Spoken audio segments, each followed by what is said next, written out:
Assalamualaikum warahmatullahi wabarakatuh. Waalaikumsalam. Pemirsa podcast Bangsa Online yang saya cintai, bertemu lagi dengan saya M. Asud Adnan. Nah, sore ini kita kembali akan membahas tentang NU atau lebih tepatnya PBNU. PBNU ini sebetulnya sudah islah. Paling tidak pernah berangkulan antara Kiai Haji Miftahul Ahyar selaku Rais Am PBNU dan Kiai Haji Yahya Khalil Stakuf atau Gus Yahya berangkulan di Pondok Pesantren Lirboyo ketika dimediasi untuk islah. Tapi ternyata sekarang muncul ketegangan baru. Nah, saya baca tadi di bangsaonline.com peristiwanya itu terkait dengan rencana hari lahir NU yang rencananya akan diadakan oleh kubu Gus Yahya di Jakarta pada tanggal 31 Januari 2026 ini. Gus Yahya dianggap mencatut nama Rais Am Kiai Haji Miftahul Ahyar dalam surat undangan itu. Karena itu sekarang beredar surat undangan itu tertanda Kiai Miftahul Ahyar dan tertanda Kiai Gus Yahya atau Kiai Yahya Khalil Stakuf sebagai ketua umum. Tapi ada tulisan merah di situ, hoak gitu. Nah, itu muncul dan beredar di media sosial. Artinya apa? Sampai sekarang konflik masih tetap membara dan ini sangat kita prihatinkan dan warga NU kembali lagi mengalami keresahan gitu. Karena itu kami mengundang Profesor Dr. Kiai Haji Imam Ghazali Said, yaitu guru besar Universitas Islam Negeri Sunan Ampel Surabaya. Beliau juga pengasuh pesantren mahasiswa An-Nur Wonocolo Surabaya. Seperti kita sering sampaikan di podcast Bangsa Online, beliau ini salah satu tokoh NU yang sangat produktif. Banyak menulis tentang NU, juga tentang Islam, terutama Islam Timur Tengah, dan juga buku-buku lain termasuk Palestina. Nah, kita undang, kita gali pemikirannya, paling tidak kita ikut mencari solusi tentang konflik PBNU yang berlarut-larut ini. Nah, sebelum kita mulai, saya sangat berharap kepada penonton podcast Bangsa Online yang sudah ratusan ribu, luangkan sedikit di subscribe di podcast ini agar kami bisa terus istiqomah untuk menyajikan podcast yang berkualitas dan bermanfaat dan tentu juga barokah. Jadi tolong di subscribe, itu tinggal nutul aja itu. Karena antara penonton dengan subscribernya itu masih jauh ada kesenjangan. Sekali lagi tolong di subscribe dan di like. Assalamualaikum Prof. Waalaikumsalam warahmatullah.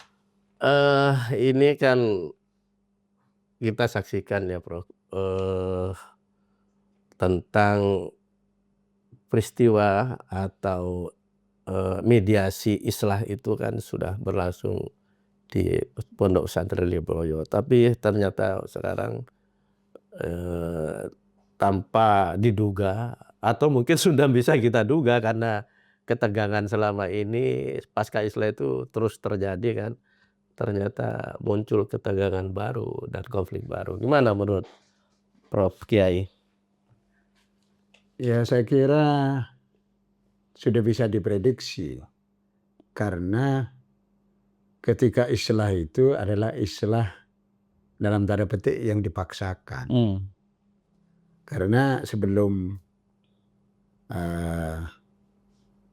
islah yang katakan islah itu, Rais Am itu sudah membuat statement resmi bahwa apa yang dilakukan itu sudah memenuhi standar organisasi. Maksudnya pemecatan Gus Iya, Yahya. itu. Mulai dari rapat Suriah, kemudian dikuatkan dengan rapat pleno. Nah, mungkin andaikan ini mestinya langsung muktamar mestinya. Itu enggak, andaikan seperti itu langsung di situ muktamar. Seandainya proses itu jalan. Iya, proses jalan langsung aja diumumkan muktamar tanggal sekian. Oh iya. Itu dikuatkan di muktamar. Jadi itu yang tidak terjadi. Kemudian sama-sama buat manuver. Sini mengumpulkan pendukungnya, sini kekeh pada aturan organisasi, dan sama-sama mengklaim bahwa yang satunya juga menurut organisasi Rais Am itu tidak punya wewenang untuk memecat. Nah ini menarik ya. Akhirnya lewat kekuatan dalam kekuatan organisasi sebetulnya, tapi itu kan tidak punya wewenang juga. Yang namanya apa yang disebut dengan mustasyar atau forum mustasyar. Nah itu Kiai Sepuh. Nah persoalannya Kiai Sepuhnya ini kan lebih dalam tanda petik lebih kepada Gus Yahya. Sedangkan ini yang grupnya kelompok Kiai Mif itu tidak punya kekuatan untuk seperti itu gitu. Negosiasi, manuver gitu. Manuver tidak ada. Dia kekeh pada aturan organisasi. Nah itu menurut saya kejadian yang di Lirboyo itu bagus ya, andaikan sama-sama taslim. Dan tadi Gus Yahya sudah bilang taslim loh. Nah, iya Gus Yahya taslim, tapi Gus Yahya Miftah kan enggak. Wong Yahya Miftah itu bilang ketua ininya masih ke Yai Zulfa. Karena ya jangan tersinggung Gus Yahya, karena ini mekanisme organisasi. Nah, kan itu dia waktu pertemuan di Masjid Hasyim Asy'ari di Jakarta itu kan begitu. Nah, jangan tersinggung, karena ini harus pleno lagi, dan pleno itu sampai sekarang juga nggak ada. Atau ada mungkin kita nggak tahu. Ya mungkin saja. Dan sepanjang karena kemarin katanya ada rapat juga, tapi deadlock katanya. Ya rapat gabungan mungkin ya, yang mekanisme organisasi itu sebetulnya kalau memang islah itu kan mestinya segera itu. Begitu islah ada rapat, kan di antara rekomendasi islah itu harus segera mengadakan muktamar. Lah taslimnya Gus Yahya itu gimana? Waktu itu kan ya taslim maksudnya ngikuti apa yang disampaikan oleh Kiai Sepuh kan gitu kan. Hanya masalahnya Yai Miftah mau apa enggak.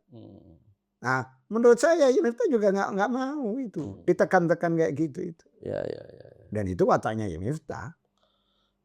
Mau dia kan itu. Waktu itu dia ultimatum, kan sama-sama ultimatumnya, sana ultimatum, sini ultimatum. Jadi dua ultimatum. Jadi gaya bahasa yang digunakan kalau dalam bahasa ilmu politik yang digunakan oleh Lirboyo, katakan pertemuan forum mustasyar ini, itu kan membalas sebetulnya. Jadi sekian hari harus ngasih tenggat waktu ya. Waktu ini deadline. Juga buat kalau tidak maka harus muktamar. Gitu kan. Sekian satu hari kalau tidak islah, kan gitu. Itu kan sama itu. Ternyata sama-sama nggak jalan ya. Sama-sama nggak jalan. Artinya batas waktu yang diberikan itu sama-sama nggak jalan. Dan mestinya kan begini, kalau memang betul islah yang memang sama-sama diterima oleh kedua belah pihak, ketika itu langsung rapat pleno, rapat gabungan paling tidak rapat gabungan Tamfidiyah Suriah. Katanya anak-anak sekarang kurang cak-cak gitu. Iya, iya. Itu apa namanya, dibuat deadline sebelum pemberangkatan jemaah haji kan gitu. Sekarang rencana panitia belum Ya, ada. ya. Padahal nanti mestinya kan ini saling mengunci. Karena sama-sama punya kepentingan. Rupanya Gus Yahya masih ingin juga Untuk calon calon lagi. lagi. Ya. Kemudian yang Yai Miftah mungkin juga masih ingin juga. Tapi kalau enggak, dia akan mencalonkan orang lain. Yang rupanya yang diangkat menjadi Khatib Ab. Yang menjadi Khatib Ab orang Yai Miftah kan Pak Nuh. Jadi ini problem Ya. yang enggak tidak berujung gitu. Ya. Nah, yang jadi masalah begini, Prof. Ini kan acara 1 abad itu kan sudah pernah dilakukan di Sidoarjo dan itu besar-besaran itu. Bahkan paling besar di antara harlah organisasi sedunia mungkin itu. Sampai 1 hari itu macet total di mana-mana. Dan itu pasti dengan uang yang tidak sedikit kan. Lah sekarang mau ngadakan lagi itu untuk apa? Karena ini banyak kalau saya lihat di komentar-komentar di netizen itu, kenapa nggak fokus menyelesaikan di internal? Kok bikin harlah lagi yang notabene akan menghambur-hamburkan uang, padahal masyarakat itu tuh banyak yang miskin gitu kan. Nah itu gimana, Prof? Iya, karena besar kemarin itu kan dihitung dari Hijriyah. Hijriyah itu 16 Rajab 1344. Berarti 2 tahun yang lalu atau 2 tahun 3 tahun yang lalu. Nah, itu memang 1 abad dihitung Hijriyah. Memang komitmennya di NU itu biasanya yang dengan pedoman itu Hijriyah. Nah, itu 1. Sehingga dilakukan besar-besaran seperti itu. Yang nomor 2 ada momennya. Momennya waktu itu mau pemilihan presiden. Oh, ya. Yang datang kan Jokowi kan. Ya. Termasuk Erick Thohir. Ya, Erick Thohir. Wah, ketua panitia malah. Itu yang katanya Kalau NU naturalisasi. hasil natural. Naturalisasi. Nah, di situ sebetulnya karena momennya mau menjelang pemilihan presiden, kemudian menjelang pemilihan legislatif, nah, maka itu bisa besar. Karena NU siapapun orang itu ingin menguasai NU, dalam tanda petik ingin menguasai NU. Dengan melihat begitu besar sumber masanya seperti itu. Itu sebabnya. Nah sekarang sebetulnya kehilangan momen. Karena presiden sudah ada. Pemilihan sudah jelas. Nggak ada pemilihan DPR di legislatif tidak. Tapi masalahnya ini kan mau mendatangkan presiden. Ya, iya. Betul kan? Berarti ini siapapun yang pingin gitu, ingin mendapatkan restu istana. Itu. Mencari legitimasi dari istana ya. Iya. Nah itu berarti mengundang intervensi pemerintah ini, Pak. Memang menjadi watak organisasi ya, baik itu politik atau ormas, orpol atau ormas. Jadi suara istana itu memberi angin untuk mendapatkan legitimasi dan juga ingin yang akan jadi. Gitu. Nah, maka mereka perlu orang-orang yang ingin jadi lagi ini untuk mendapatkan restu istana. Tapi persoalannya istananya mau apa enggak? Dalam kondisi membara kayak gini. Ya ibaratnya kan situasinya becek ini, Prof. Kayaknya sulit. Presiden kalau mau berhitung cermat loh ya. Kalau presidennya sembrono juga nggak tahu. Tapi kalau mau berhitung cermat pasti ini nggak akan datang ke salah satunya. Baru kalau misalnya sudah bersatu mereka kan. Jadi sebetulnya kepentingan istana atau kepentingan presiden dalam hal ini, saya kira presiden itu menginginkan rukun. Ya, ya. Rukun. Nah, setelah rukun ya apa namanya, dirembuk lah. Apakah dengan kejadian-kejadian yang seperti kita dengar itu, para pemimpin sekarang ini Mhm. itu masih layak untuk memimpin NU ke depan. Ya, ya, ya. Nah, ya kalau saya sudah saya tegaskan berkali-kali kan dalam podcast ini berkali. Sekarang yang terlibat ini harus tidak ikut lagi lah. Untuk kepemimpinan NU, Yang akan PBNU ke datang. depan ya. Nah, ganti orang lain. Betul, betul. Baik itu dari Suriah Maupun yang terlibat ya, yang terlibat. Hmm. Paling tidak itu yang nomor 1. Oh. Kalau saya kan berani. Rois Am, Oh. kemudian ketua umum, Tanfidia. ya, sekjen sama katib am. Itu harus hengkang. Iya, iya, iya, iya, iya. Jadi Karena mustasyar ya, aja. betul, betul. Ya, gitu. Baru orang-orang baru. Betul. Pertanyaannya, apakah warga NU terutama yang di cabang-cabang yang nanti mau punya hak milih itu masih punya idealisme? Itu.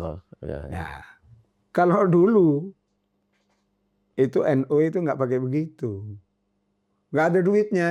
Hmm. Kalau sekarang sudah mutawatir, Ya, saya ya. itu Riswahnya itu. ya riswahnya itu mutawatir. Artinya memang diharap. Hmm. Mereka mengharap nih ada muktamar, ini ada sayun. Panin. Kalau nggak sayun ya Asya. Asyaul A'dham. Gitu. Jadi apakah itu masih ada? Atau paling tidak masih dominan? Kalau itu tidak dominan, ini kembali lagi mimpin ini. Salah satu itu masih kembali lagi. Padahal mohon maaf Bro, kalau lihat warga NU dengan wajah-wajah sekarang sudah jenuh sekali itu.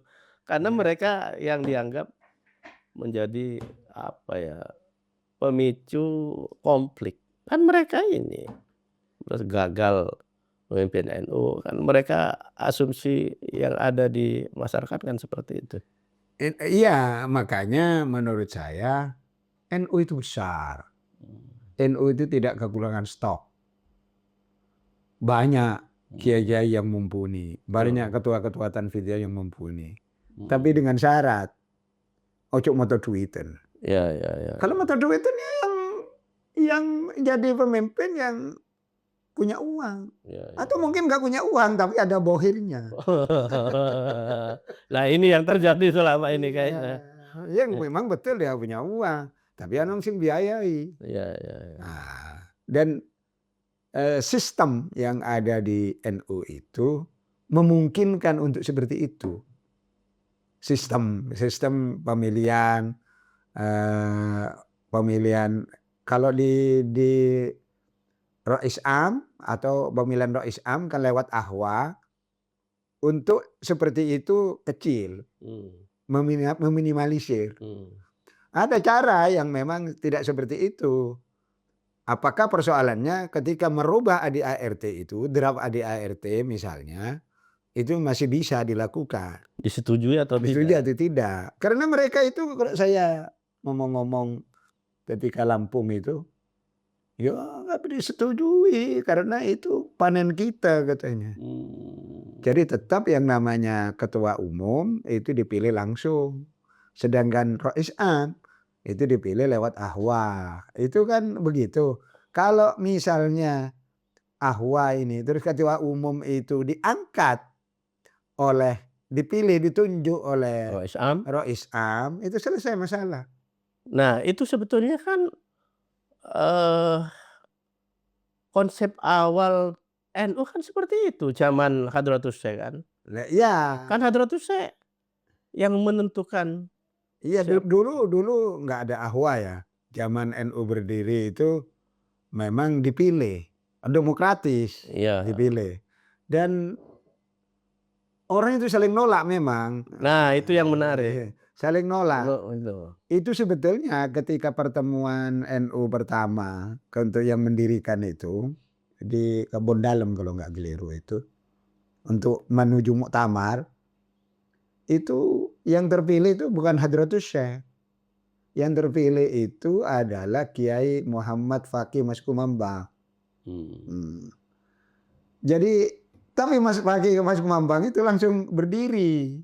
Saya ini tidak pantas. Sepanjang Hadratus Syekh ada Hadratus Syekh, saya siap untuk menjadi wakilnya Hadratus Syekh. Tapi itu jangan saya. Gitu.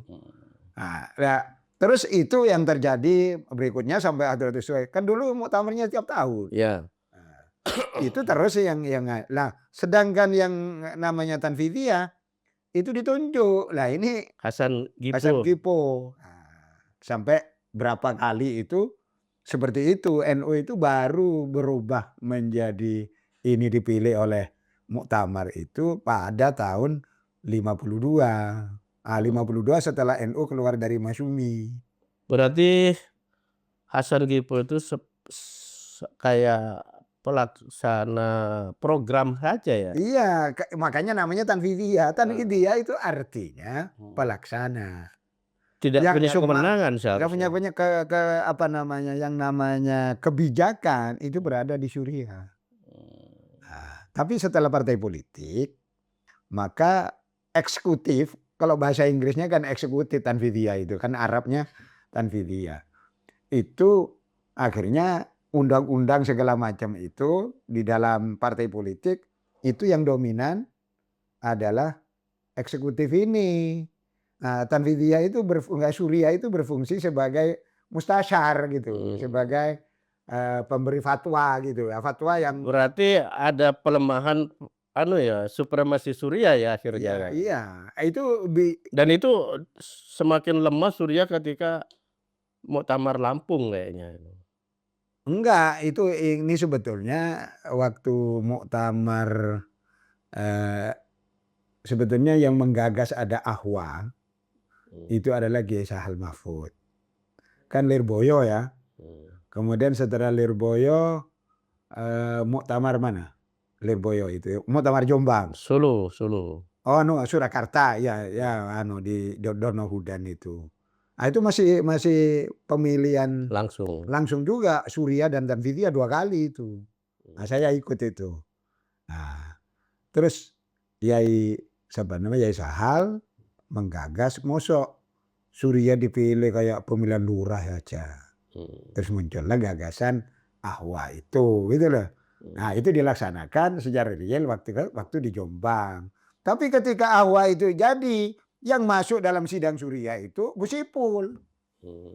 Jadi yang menentukan Gus Ipul, padahal bukan Ahwa dia. Jadi Gus Ipul. Jadi kalau bahasa saya ya di antara yang membuat NU kayak gini itu perannya Gus Ipul itu tinggi. Iya, saya mau agak koreksi soal terpilihnya Hadratus Syekh atau Kiai siapa tadi? Muhammad Fakih. Muhammad Fakih Mas Kumambang. Di buku tulisan Kiai Haji Abdul Halim tentang sejarah Kiai Wahab Hasbullah itu ditulis bahwa Kiai Wahab Hasbullah itu lama punya ide untuk mendirikan NU, tapi ketika minta restu kepada Hadratus Syekh nggak pernah direstui, belum pernah lah sampai 10 tahun. Dalam buku itu ditulis asalnya dalam bentuk pikon, terus dilatinkan dan diterbitkan kalau nggak salah tahun 1972 atas permintaan Kiai Haji Idham Khalid sebagai ketua umum. Waktu itu Kiai Abdul Halim, ayahnya Profesor Kiai Asif Saifuddin Halim itu kan memang seorang penulis dan selalu jadi sekretaris ketika Kiai Wahab Hasbullah ini mendirikan organisasi termasuk Nahdlatul Tujar, terus Nahdlatul Wathon gitu kan. Nahdlatul Wathon itu kan lembaga pengkaderan. Nah, Kiai Abdul Halim ini menjadi sekretaris, sementara yang jadi ketua Kiai Wahab Hasbullah. Nah, beliau ini punya catatan tentang Kiai Hasbullah karena kedekatan mulai dari Mekah kan Iya. gitu loh. Nah, beliau nulis. Nah, di situ ditulis bahwa, Kiai Wahab itu mengajukan, mohon restu untuk mendirikan NU, tapi nggak direstui-restui sampai Kiai Wahab ini menurut bukunya Kiai Abdul Halim itu hampir frustasi. Kalau, guru saya Kiai Hadratus Syekh Hasyim Asy'ari tidak merestui juga dan sekarang sudah tahun ke-10, maka ada 2 langkah yang akan saya ambil katanya. Pertama, saya kembali ke pesantren untuk, membesarkan atau mengelola pesantren. Yang kedua, saya akan bergabung dengan organisasi yang sudah ada, dengan catatan saya akan sambil memperbaiki. Nah, pernyataan ini lalu ditangkap oleh Kiai Abdul Halim, seperti tertulis dalam buku itu. Beliau lalu matur ke Hadratus Syekh, gitu kan. Matur ke Hadratus Syekh bahwa kondisinya Kiai Wahab ini sudah seperti itu. Nah, Hadratus Syekh langsung menjawab, "Iya, Kiai Wahab itu sudah lama saya pikirkan. Kasihan dia dalam berorganisasi itu karena yang di luar kita, kiai-kiai pesantren selalu dipimpong, nggak pernah diberi jalan ke sana kemari, makanya sekarang saya restui untuk mendirikan organisasi." Nah, dari situlah NU berdiri.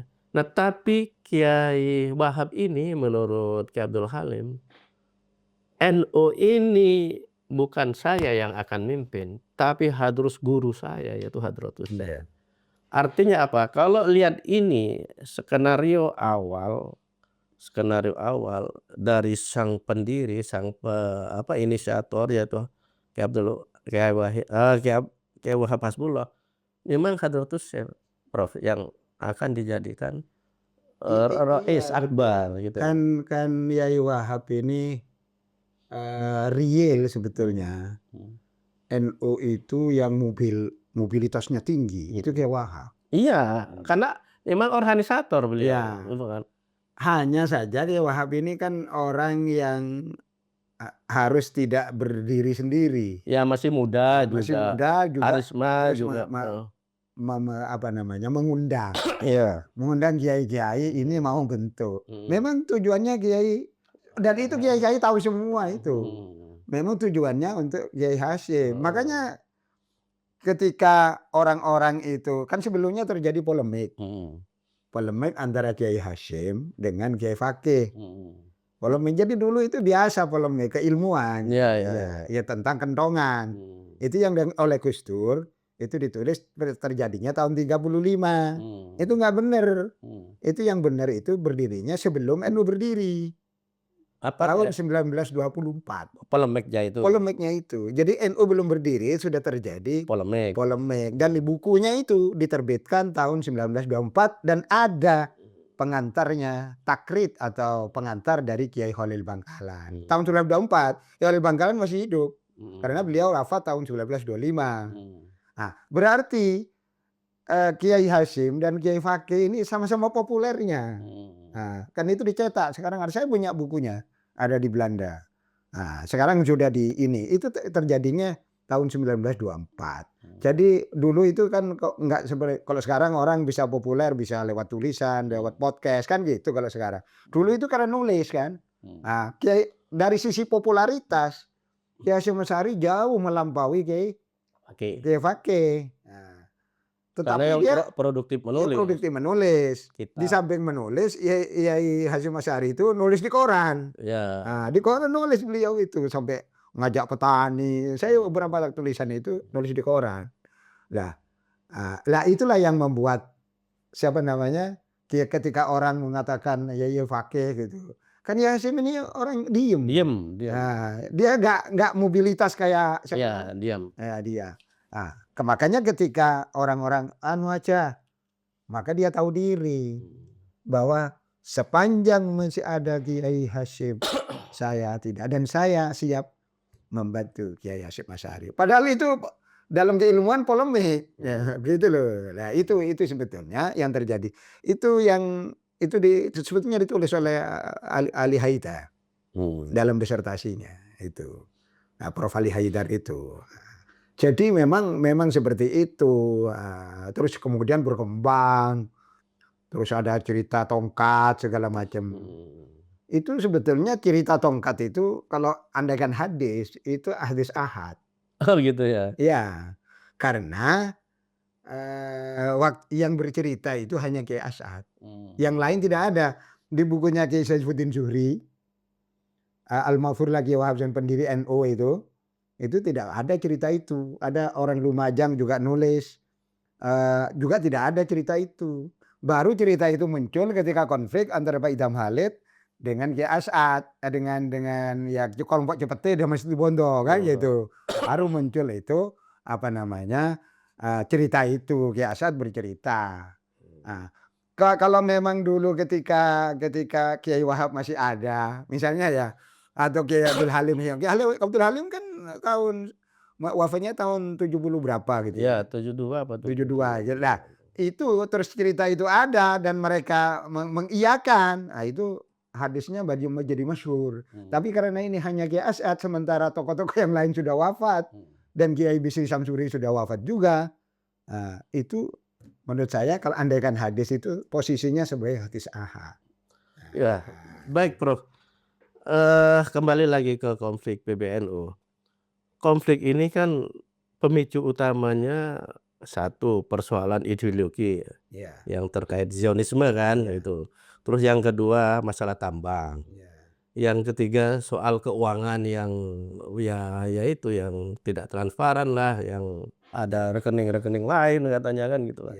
Nah itu gimana Prof? Coba. Enggak, menurut saya Ini soal dunia ini Prof. ini ujungnya itu kalau UUD. UUD itu ujungnya duit. Oh iya ya. Jadi rupanya kondisi NU sekarang itu kita harus mengingatkan pada sabda Rasulullah menjelang beliau wafat. Rasulullah mengatakan man faqru akhsyaku. Bukan kefakiran yang aku tak khawatirkan pada Anda. Tetapi setelah ini umatku ini dunia akan dibuka. Dan setelah itu mereka akan mendapatkan kekayaan dari berbagai negara. Karena orang Islam itu melakukan futuhat, melakukan ekspansi. Dan itu dulu itu kan yang namanya kalau sudah dikuasai harta kekayaannya kan menjadi miliknya orang Islam. Harta ghanimah. Penaklukan itu ya. Penaklukan itu. Nah, itu yang terjadi di era setelah Khulafaur Rasyidin. Apa yang terjadi? Pembunuhan setelah Sayyidina Husain. Itu urusan apa? Urusan harta dan urusan riasa, kekuasaan. Nah, itu. Nah, kita harus mengaca ke sana. Saya ingat lagi ketika Gus Dur ya waktu itu, karena saya ikut. Saya mungkin bukan kiai lah saya. Orang yang ikut ketika ketemuan di Buntet. Waktu itu ada Kiai Abdullah Faqih. Itu Kiai Abdullah Faqih itu menangis. Ketika poros tengah itu mencalonkan Gus Dur sebagai presiden. Kenapa? Saya itu khawatir, takut yang terjadi itu yang menimpa Gus Dur seperti Sayyidina Husain. Dan Gus Dur nanti dijatuhkan oleh orang yang mendukung. Dan setelah itu apa yang terjadi? Yang mendukung kan, yang mendongkel Gus Dur. Nah di situ. Jadi kiai-kiai itu sudah punya yang basirah ya besar.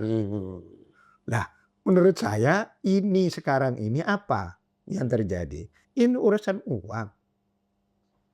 Kita itu tidak sabar.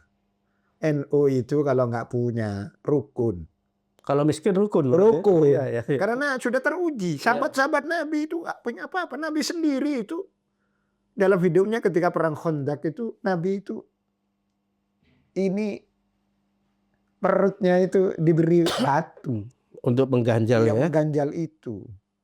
Dan mereka sahabat dan mereka menang. Nah, ini setelah menang, nah itulah problem-problem. Makanya menurut saya orang NU ini harus kembali mendahulukan idealisme.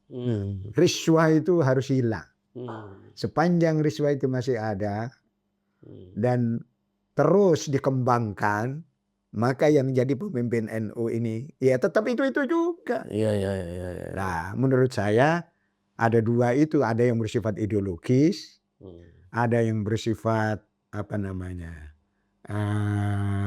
transparansi keuangan. Seperti ujungnya itu ideologis ini, kemudian yang merebut kekuasaan siapa gitu. NU ini kan sudah ormas kan, tetapi kan ingin NU, aktivisnya NU itu kan ingin jadi menteri. Iya betul. Nah ini yang penyakit ini. Mestinya itu dibedakan lah. Yang ngurusi politik ya sudahlah serahkan PKB atau siapalah. NU itu netral, semua bisa masuk ke situ.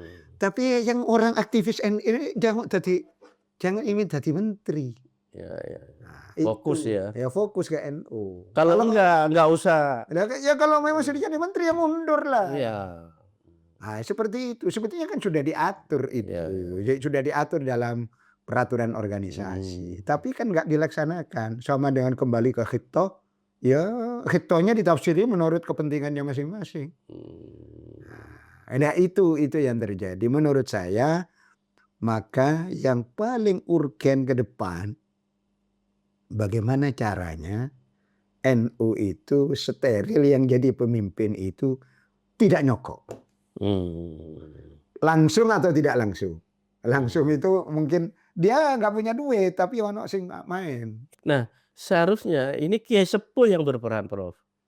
Kiai Sepuh itu seharusnya mikir soal ini, nggak usah mikir dukung-mendukung Yahya atau Kiai Miftah kan gitu kan. Seharusnya sama-sama pembersihan di tubuh NU sehingga moralitas itu yang menjadi ukuran.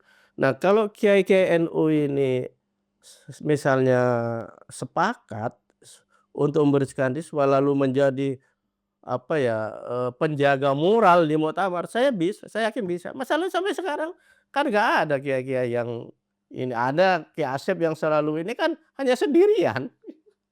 Nah, Ya, itu menurut saya, kalau saya itu optimis ya, saya optimis bisa itu. Hanya masalahnya sekarang untuk merubah mindset pimpinan cabang, Nah, itu. terutama yang di luar Jawa. Karena luar Jawa itu kalau ada muktamar itu di samping rekreasi. Ya, itu.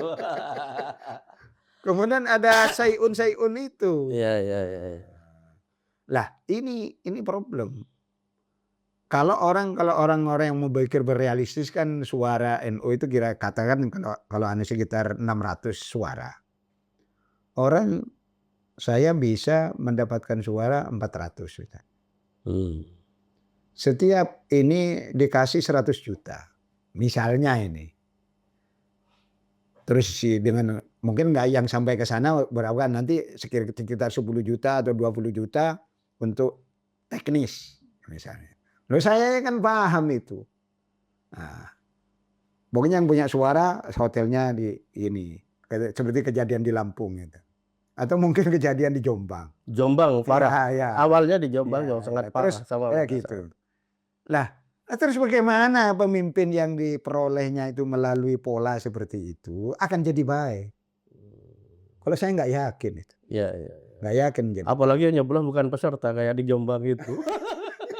Bukan BCN yang peserta. Jadi hal seperti itu menurut saya harus ada yang berani bersuara.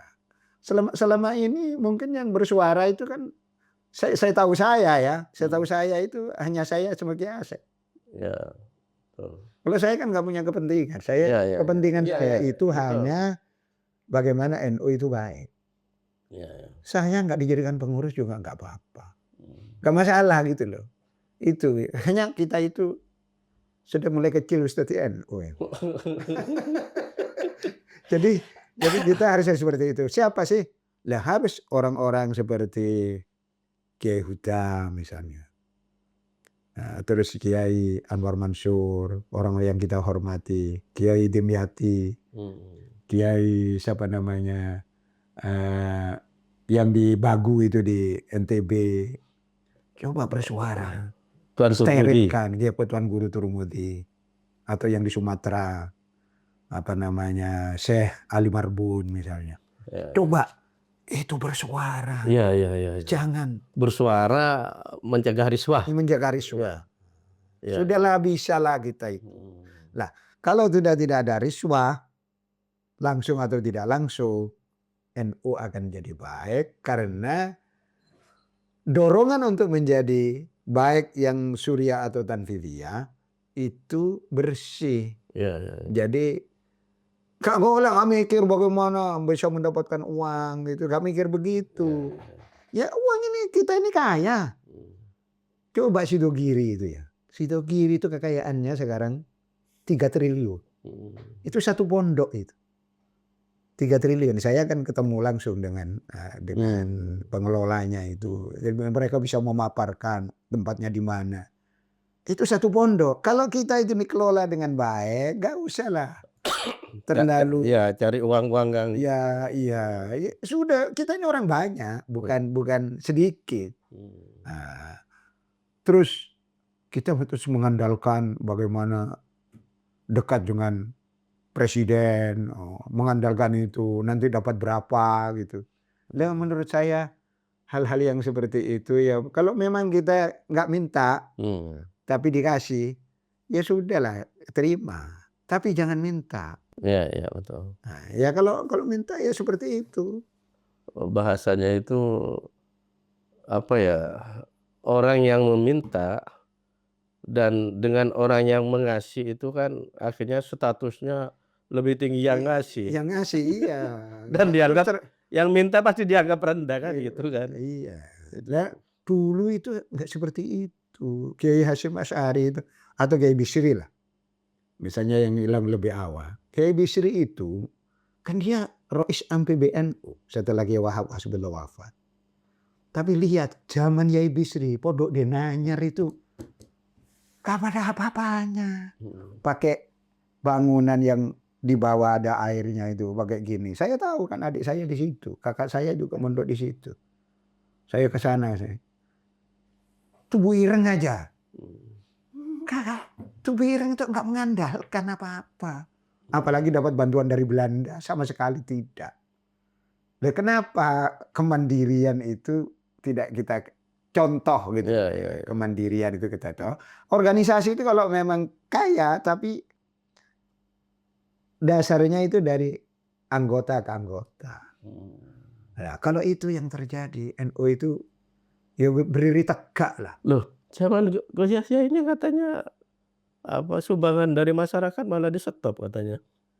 Iya, saya dengar juga itu. Nah itu, Gimana itu? Gitu. Orang sufi ya, orang sufi yang praktisi lah. Misalnya Kiai sini yang sekarang baru wafat ya, Kiai Asrori, Kedinding itu. Itu beliau kalau memang ingin cepat hartanya banyak, itu ada yang nanggung itu. Waktu membebaskan tanah di Kedinding itu. Ini yang hasil penelitian saya. Ada orang di Jakarta yang sudah Yai, saya yang nanggung semua. Seluruhnya pembebasan tanah sama pondok itu perlu berapa miliar. Apa gaunya Yai Asrori ketika itu? Jangan. Yang ingin masuk surga bukan sampean tok. Sampean menyumbang monggo. Tapi ojo kabeh. Orang itu kan pingin diberi kesempatan yang lain. Dan itulah yang jadi itu di Kedinding itu. Makanya, itu satu RW itu. Lah, itu seperti itu orang sufi. Ini kan sufi baru kan ini. Bukan terlalu lama lah. Wong ini saya masih menangi. Saya Kiai Usman juga saya masih menangi. Ayahnya Kiai Asrori itu. Nah, seperti itulah. Ya ada Sekarang ini yang dibaca hikam. Iya kan? Tapi perilakunya nggak hikam. makanya Ki Asrori itu keramat ya. Ya keramat. Sampai sekarang Sampai polnya luar sekarang. biasa. Iya. Ya Ki Usman begitu, itu kan putranya Ya Usman. Hmm. Ya, seperti itu. Coba lihat orang yang sudah mengandalkan duit, pondok atau tidak, konflik. Kalau sudah bahasa lainnya itu moto tweetan. Saya bisa beri contoh, tapi nggak usah lah sebetulnya. Pokoknya kalau sudah mata duitan, keluarganya sudah duit, itu tanda-tanda. Ya. Makanya itulah yang pesan Nabi itu substansinya. Kalau orang sudah mengandalkan yang diinginkan duit, waduh, itu sudah. Duit bisa jalan, tapi duit itu untuk dirinya. Itu. Tapi untuk semua Kemaslahatan kelompoknya, ya dia kelompok yang kalau pesantren ya komunitasnya. Ya, yang seperti ini yang bisa mengekalkan dan kita itu bisa berdiri tegak bahwa organisasi ini akan menjadi dihormati, tidak hanya dihormati di Indonesia tapi dihormati di seluruh dunia. Sebetulnya kan sudah mengarah ke sana yang dirintis oleh Gus Dur. Tapi ini rusak lagi nih. Wong kita katanya mau mengislahkan orang Afghanistan datang ke sini. Ya kan Afghanistan. Pada ini saling. Ya. Wah sini pada sininya. Lah, ini kan kita malu sebetulnya. Dan harapan pada NU itu tinggi dari dunia internasional. Betul. Nah yang menarik Prof, walaupun PBNU itu konflik antara Rois Am dan Ketua Umum Taufik itu ya, konfliknya kan dahsyat di luar biasa sampai warga NU tuh bilang mereka sukses merusak NU gitu kan. Tapi di bawah di tingkat PWNU, tingkat PCNU, bahkan MWC dan ranting itu berjalan normal kan. Iya. Itu. Nah itu menarik itu. Ya memang secara tradisi kekuatan NU itu memang kekuatan tradisi dan kultural. Grassroots ya. Ya grassroots di bawah. Dan memang sebetulnya Kiai Wahab dan trio pendiri NU itu kan membaca itu. Jadi kenapa kok NU itu cepat besar. Jadi dalam waktu singkat itu sudah di luar Jawa sudah berdiri gitu. Karena mereka itu melegitimasi kultur masyarakat. Bukan kekuatan organisasi. Berbeda dengan Muhammadiyah. Muhammadiyah itu ini pemikiran, karena pemikiran tajdid kemudian dikembangkan, itu lamban juga. Tapi organisasinya jadi bagus. Nah kita ini, apa kalau bahasa ininya, bahasa dagangnya itu. Kayak jadi asosiasi dari raja-raja. Katakan pesantren itu kan raja-raja, nggak bisa diintervensi itu. Nah, maka sekarang misalnya ini tengkar di PBNU, di ini kan raja-raja ini tetap jalan tetap ya. Jalan, karena nggak terpengaruh. Jadi misalnya PBNU itu opo wes awakmu ke ini jalan. Berarti sebetulnya PBNU yang sekarang ini nggak mengakar ya? Saya kira iya. Saya kan banyak ya kasus-kasus tidak dapat SK. Ternyata di Papua. Sampai kemarin itu di Papua itu ada 15 cabang katanya. Yang waktu Muktamar Lampung itu. Kan saya hadir waktu itu. Itu yang nggak dapat SK. Yang tidak boleh memilih itu waktu itu. Tidak punya hak pilih. Nah, itu tapi di sana jalan. Baca sholawat nariyah, dibaan. Di sana kan persoalannya kan kompleks karena menghadapi Muslim. Tetap mereka jalan. Terus apa? Loh kalau saya nunggu SK, ya gak jalan. Iya. Mereka jalan. Dan itu yang harus mestinya PBNU mikir itu. Terus peranmu itu apa? Untuk orang-orang Papua misalnya. Apa peranmu? Perannya memang ngacak-ngacak tukaran karpe dewe. Nah, saya lumayan yang dulu-dulu itu orang-orang datang ke sana itu ke Papua itu. Kalau yang dulu itu bukan mereka nyangoni. Terus ini habis sekian. Kita bawa orang PBNU itu begitu dulu. Nah, kalau sekarang enggak. Mereka sudah mandiri karena mereka sudah tidak tergantung pada PBNU. Dulu zaman Gus Dur Iya, maksudnya. iya. Dan orang biasa aja. Orang di Papua itu yang saya tahu ya, orang Jawa, orang Sulawesi, orang Bugis ya, itu kan nggak bisa ketemu sebetulnya. Secara tradisi mereka kelompok, tapi mereka bisa disatukan karena foto NU nih. Nah, mereka kok saya tanya, kan saya diundang ke situ. Sampai kok bisa nih? Iya kan kita sama. Seneng tahlilan. Nah, itu yang menjadi perekat mereka. Jadi perekatnya itu adalah tradisi, bukan organisasi. Mau ada SK nggak ada SK nggak masalah. Betul. Nah itulah. Nah itu yang harus disadari oleh PBN. Terkait SK ini memang sangat krusial sebetulnya bagi PW karena dipolitisasi, Prof. Mau di SK kalau dia menjadi bagian dari pendukungnya atau nanti memilih dia ketika muktamar. Dan itu banyak sekali ya. Saya kemarin itu zaman Lampung ya. Ada sekitar ya 80-an atau 75 yang belum di SK ya. Yang belum di SK dan itu pendukungnya KKI. Nah, dengan berbagai cara enggak bisa juga karena operatornya itu adalah Nusron Wahid sama Gus Ipul. Yang mendukung Gus Yahya. Iya, semuanya ya, yang Caimin mendukung kan Said. Gitu.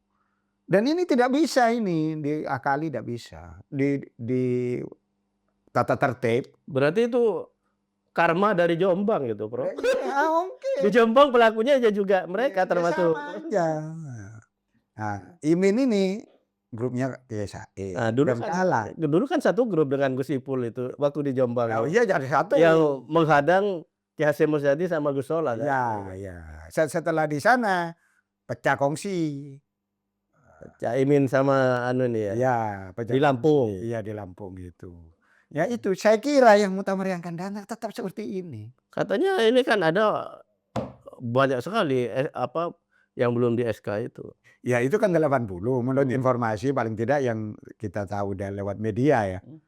Itu setelah Amin Said Husni diangkat menjadi apa? Sekjen dalam waktu cepat itu sudah di SK. Tapi kan SK-nya kan hanya 2 orang ya. Nah, persoalannya apakah SK ini sah atau cacat atau tidak dianggap? Karena tidak ada Rois Am. Nah, hanya mungkin 4 tapi wakil Rois Am atau siapa yang grupnya Gus Yahya. Nah ya itu kan politis sekali itu. Jadi ini sama begitu. Ini ngotot.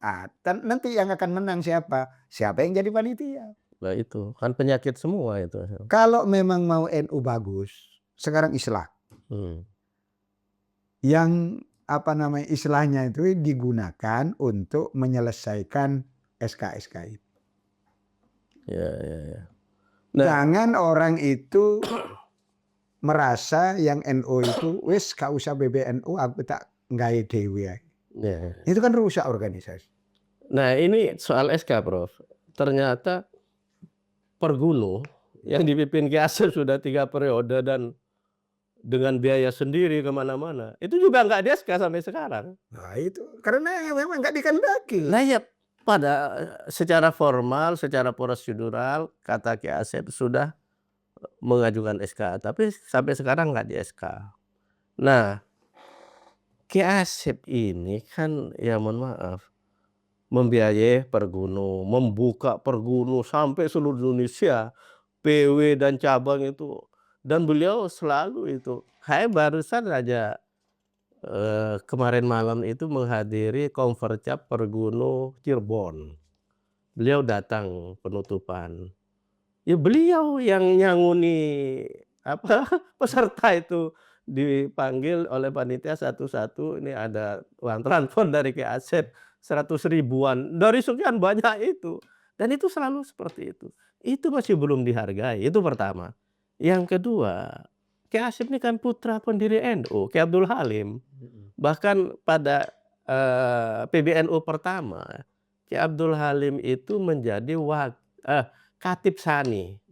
Khatib awalnya kan Kyai Wahab Hasbullah, Rois Akbarnya Hadratus Syekh, Ketua Tanfidiyahnya Hasan Kipur. Jadi jelas itu Khatib Tsani. Pada itu nggak dihargai, nggak disungkani, nggak ditawadui sama sekali. Ini kan, ya Allah, saya mikir gimana itu. Yang sebetulnya mekanisme organisasi kalau Pak Kiai Asep itu menurut saya memang pejuang. Jadi dulu kan Pergunu itu kan pernah ada. Ya, terus habis waktu Orde Baru ya. Ya, habis Orde Baru, kemudian waktu di mana di Makassar itu Kiai Asep ngirim berapa orang buat proposal supaya diakui. Ya, supaya dihidupkan lagi lah dihidupkan lagi. Akhirnya bisa dihidupkan. Tetapi setelah muktamar berikutnya ya nggak diperhatikan. Iya, loh, ini waktu muktamar itu di Lampung itu sudah hampir dihapus itu. Pergunu itu mau diganti apa gitu loh. Hanya karena ketuanya Ki Asep. Jadi orang yang bermanfaat kepada umat itu mau dibuang. Ini kan sudah keterlaluan kalau menurut saya. Ya begitulah, karena semua itu diukur menguntungkan siapa dalam mempertahankan kepemimpinannya. Orang-orang yang kira-kira dianggap mengganggu, itu tidak di SK. Ya itu. Nah itu problem, itu penyakit itu. Jadi kalau bahasa agamanya hubbul mal wa hubbul jah. Ya hubbur riasa. Iya. Cinta dunia, cinta pangkat, cinta kepemimpinan, kekuasaan. Kekuasaan itu tidak harus kekuasaan dalam pengertian struktural pemerintah. Tapi juga kekuasaan di NU. Ya, organisasi. Ya. Karena kalau jadi ketua NU itu bisa menjadi jalan untuk dapat uang. Iya. Ada cerita, Bob. Ada cerita. Itu petani di sawah yang biasanya membajak sawah itu. Tiba-tiba jadi ketua PCNU. Begitu jadi ketua PCNU, dia langsung diundang kemana-mana ceramah. Kalau ceramah kan pasti ada bisaronya kan itu. Jadi langsung naik pangkat. Yang derajatnya langsung drastis naik. Ya itu makanya dikejar kan akhirnya. Ya artinya apa? Orang begitu itu ya tidak apa-apa lah. Tapi ya teman-teman. Minimal jangan lupa diri. Jangan lupa diri. Artinya memang konsekuensi ya. Konsekuensi kehidupan karena dia memimpin suatu organisasi. Nah, tetapi itu bukan satu-satunya terus orang mempertahankan supaya saya jadi lagi. Karena kayak bupati. Gitu. Ya kalau memang ada yang lebih bagus kaderisasi ya diganti. Nah gitu. Ya kalau orangnya sudah merasa tidak tidak firm ketika dia menjadi pemimpin NU, lebih banyak problemnya, ya sudahlah, berikan pada orang lain yang mungkin lebih baik. Nah, kan gitu. Ini sekarang kan sama mau mempertahankan. Betul. Yang kita khawatirkan dengan ruwetnya NU sekarang ini, nanti muktamarnya berlarut-larut. Bahkan bisa jadi ada 2 muktamar itu nanti. Lah itu gimana ya? Ya mudah-mudahan tidak ya. Artinya kalau terjadi 2 muktamar itu petaka besar itu. Karena ditengarai kekuatannya seimbang. Dulu ketika Gus Dur dimuktamari oleh Abu Hasan, itu pemerintah, ya tergantung pemerintah ini. Pemerintah mau gimana? Pemerintah tegas. Akas legalitas. Muktamar yang memang diakui adalah muktamar Cipasung. Makanya muktamar pondok gede yang dilakukan oleh Abu Hasan itu dianggap ilegal. Selesai, sudah tamat. Tapi kalau ini nanti yang misalnya pemerintah pro, muktamarnya siapa? Nah di situ problem. Dan itu pemerintah bisa dituduh memecah belah juga. Iya. Dan itu yang akan menang nanti yang diakui oleh pemerintah. Nah, itu problemnya di situ. Tapi belum tentu juga, Prof. Kalau secara kultural lebih kuat ini kan malah bulat lagi nanti itu. Lah ya, tapi masalahnya kan ini kan asas legalitas. Ya itu. Nah, nanti kan apa namanya lapor ke Ya, Menkumham ya. Jadi kuatnya KY sekarang ini dalam menghadapi IMF itu karena asas legalitas itu. Ya. Jadi yang namanya hasil surya kemudian diplenukan dan memperkuat dan mengangkat pemimpin baru. Lah itu yang menurut saya tidak bijak. Mestinya ketika ini langsung aja muktamar. Jadi sekarang dipegang langsung oleh Surya. Ini menurut saya ya. Dipegang oleh Yai Miftah, langsung muktamar, dan Gus Yahya itu diberhentikan secara baik-baik tapi lewat muktamar. Bukan diangkat PC. Nah itu problem itu. Lah Gus Yahya ini sudah masuk ke Menkumham. Ketua NU itu adalah Kiai Miftah sama Gus Yahya. Nah, asas legalitas. Nah, kalau memangnya memaksakan masuk ke ranah hukum, ya grupnya Yai Miftah Pak Nuh itu akan kalah. Nah, makanya ketika pertemuan Lirboyo, pertemuannya Lirboyo itu kubro, musyawarah kubro itu karena kenapa kok ini? Karena secara legalitas itu akan menang grupnya Gus Yahya ini. Sudah di atas angin. Sudah di atas angin, maka dipaksa untuk islah itu nggak bisa enggak. Tapi ternyata kan Gus Yahya melemah lagi.